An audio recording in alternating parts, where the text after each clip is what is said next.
1월 7일 오늘 하나님의 말씀은 마태복음 3장 말씀입니다. 1절로 4절 말씀. 그때 세례 요한이 이르러 유대 광야에서 전파하여 말하되 회개하라 천국이 가까이 왔느니라 하였으니 그는 선지자 이사야를 통하여 말씀하신 자라. 일러스되 광야에 외치는 자의 소리가 있어 이르되 너희는 주의 길을 준비하라 그가 오실 길을 곧게 하라 하였느니라.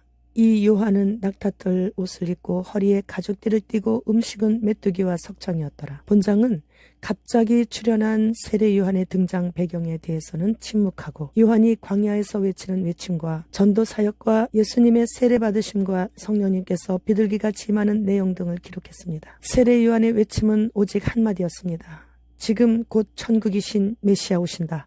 속히 회개하라. 이런 내용이었어요. 회개는 마음뿐 아니라 생활도 온전히 바꾸는 것을 말하는 것이죠. 요한이란 이름은 가브리엘 천사장이 사가랴 제사장에게 나타나서 요한의 출생을 예고하면서 얻은 이름입니다. 요한이란 이름은 여호와의 선물 또는 하나님은 은혜로우시다. 하나님께서 은혜스럽게 다루셨다는 뜻으로서 아버지 사가랴와 어머니 엘리사벳의 나이가 많아 절대 그 두 분을 통해서는 태어날 수 없었죠. 노령의 부모님을 둔 이삭의 출생 또한 하나님께서 직접 주신 것처럼 요한 또한 하나님의 선물이란 이름처럼 하나님께서 직접 천사를 통해 알려주시면서 태어나게 된 것입니다. 마태복음 11장 7절로 11절 말씀. 그들이 떠남에 예수께서 무리에게 요한에 대하여 말씀하시되 너희가 무엇을 보려고 광야에 나갔더냐? 바람에 흔들리는 갈대냐? 그러면 너희가 무엇을 보려고 나갔더냐?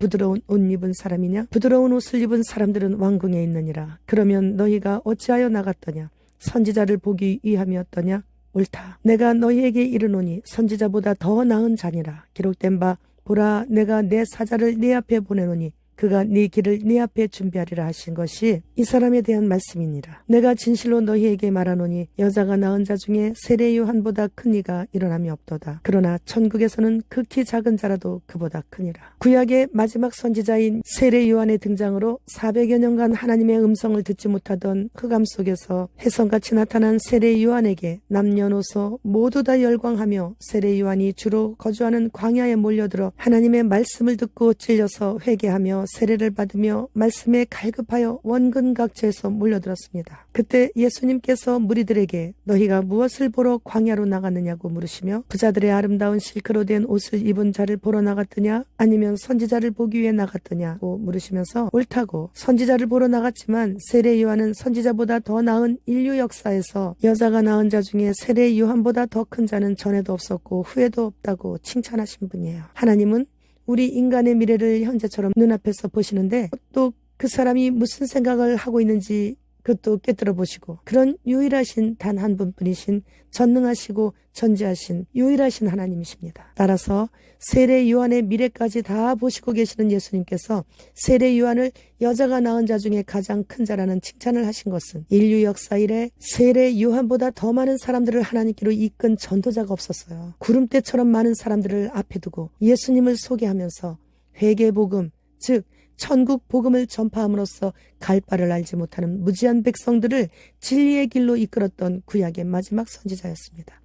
전도해야 돼요. 그래서 전도하는 사람을 하나님은 큰 자라고 하십니다. 엘리야 선지자도 사역 막바지에 보면 엘리사 한 명 키우고 하늘로 들림받아 올라가셨고 예레미야 선지자는 눈물로 혼자 사역하다 애굽으로 억지로 끌려가시고 연락 없으시고 이사야 선지자, 호세아 선지자, 요엘, 스가랴, 미가, 나훔, 하박국 모든 선지자들은 외롭게 오직 주만 바라보며 사역하셨지만 왕도 안 듣고 백성들도 목이고다 안 듣고 오히려 핍박만 엄청 받으시면서 사역했어요. 저도 지난 금요일날 경동시장에서 전도하는데 말을 해도 아무리 회개하라고 외쳐도 표정 하나도 바뀌지 않아요. 마음이 돌아서지를 않는 거예요. 그래서 모여있는 곳에 가서 여러분 제 말을 좀 들으세요. 왜 이렇게 말을 안 들어? 말을 안 듣고 나서 나중에 지옥 가가지고 말 안 들은 것 때문에 말 안 들은 것이 생각나서 얼마나 통곡하고 울으려고 왜 말을 안 듣는 거냐고 막 이랬더니 그분들이 그냥 다 폭소를 터뜨리시면서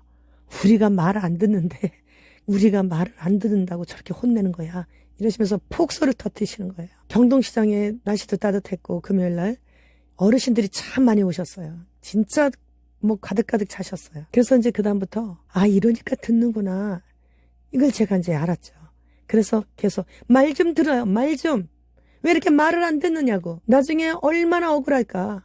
말 안 들어가지고 지옥 갔으니 얼마나 억울하겠냐고. 말 좀 들어요. 좀 제발 말 좀 들으라고 막 그랬어요. 그랬더니 그냥 회개하라. 천국이 가까웠다. 심판의 주님 곧 오신다. 아무리 얘기해도 눈만 흘기고 이러고 싫어가지고 막 불쾌한 표정 짓고 그랬는데 이렇게 말 들으라고 소리 지르니까 다들 너무 재밌어하는 거예요. 제가 막 진짜 심각한 얼굴로 막 그냥 안타까운 모습으로 말 좀 들으라고. 얼마나 억울할까. 막 이랬더니 그렇게 선지자들이 목이 터져라 외쳐도 말을 안 들어요. 왕도 안 듣고 백성들도 안 듣고. 그러나 세례 요한 선지자만큼은 예외예요. 제자들이 여럿이 따라다녔죠.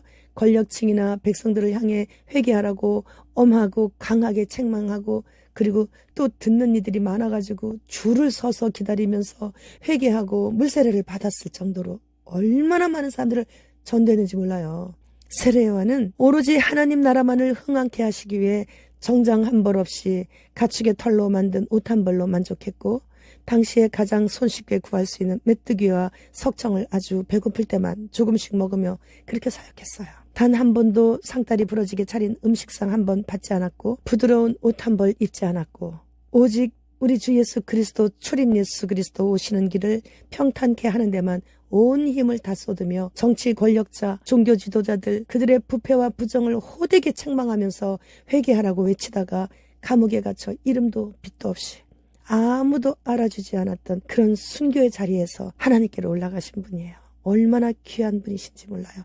진짜 하나님의 귀한 종이십니다. 예수님의 십자가 사역을 전혀 알지 못했기에 성령님께서 비둘기 형태로 하늘에서 내려오시며 구름 속에서 이는 내 사랑하는 아들이요 내 기뻐하는 자니 너희는 그의 말을 들으라 하시는 음성도 들었습니다. 그런데 감옥에 갇혔을 때 요한은 제자들을 보내 예수님이 오신다는 그분 맞는지 가서 여쭤보라고 그랬어요. 세례 요한은 구약의 선지자 엘리사가 했던 병든 자를 고치고 문둥병자가 고침받고 소경이 걸으며 앉은뱅이가 일어나고 오병이어의 기적을 베푸시는 그런 것들만 봤잖아요.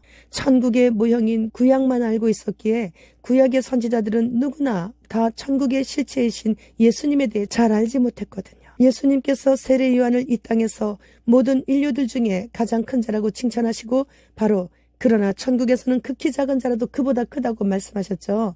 세례 요한은 물과 성령으로 거듭난 자가 예수님의 피공로 의지에서 가는 천국에 대해 잘 몰랐던 거예요. 세례 요한은 십자가 보혈로 죄사함 받지 못하였기에 천국에서 가장 작은 자보다 못하다고 말씀을 들은 거죠. 요즘에는 세상을 창조하신 예수님께 가장 큰 칭찬을 받았던 세례 요한의 사역을 의심하는 사람들이 꽤 있더라고요.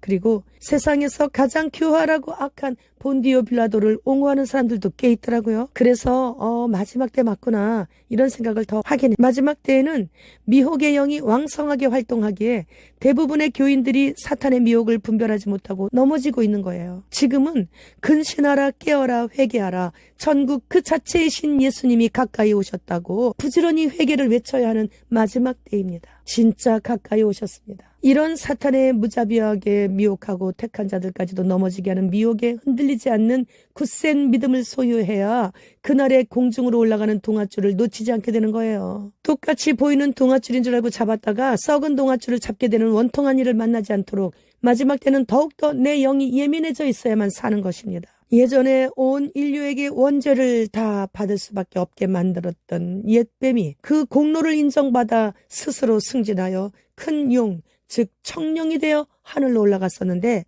주님께서 공중으로 오심이 임박한 지금 미가엘 천사장이 공중을 청소하러 내려와가지고 이 사탄 마귀와의 싸움에서 졌어요. 용이, 큰 용이. 그래서 땅으로 쫓겨 내려온 해가 2024년이기에 정신 똑바로 차리고 더욱더 근신하고 깨어 회개하여 예수님의 피에 흰 세마포 옷을 입고 천국이신 예수 그리스도 오심을 기다려야 해요. 올해는 큰 용, 청룡, 사탄의 해이기 때문이에요. 초등학교 신입생 입학 전까지 흰신 신기는 것 완료하라는 안내문이 왔다고 합니다. 비접자는 선생님이 확인 후 신고해야 한다고 하는군요. 2024년 5월에 판다맥 조약 체결이 되면 무조건 접종해야 하는 것입니다.